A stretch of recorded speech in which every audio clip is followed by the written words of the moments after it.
Philippe Calandre, photographe d'origine presse et mode, a souhaité se distancier de la réalité en recréant des images.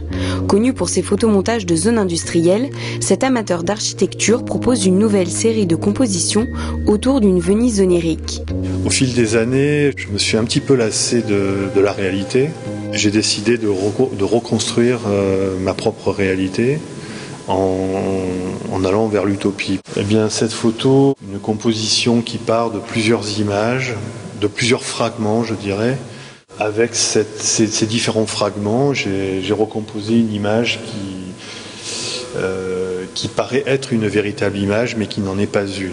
À partir de clichés de bâtiments réels, réalisés à Venise avec un argentique, Philippe Calandre propose, au bout d'un an de travail, 16 compositions photographiques d'îles fictives. Ces images sont obtenues par photomontage sur ordinateur, avec toujours le souci de respecter la direction de la lumière.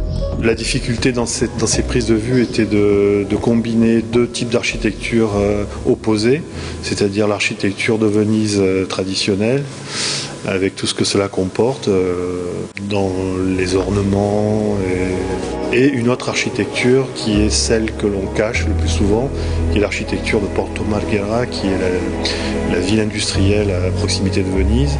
Et le but était de joindre ces deux architectures.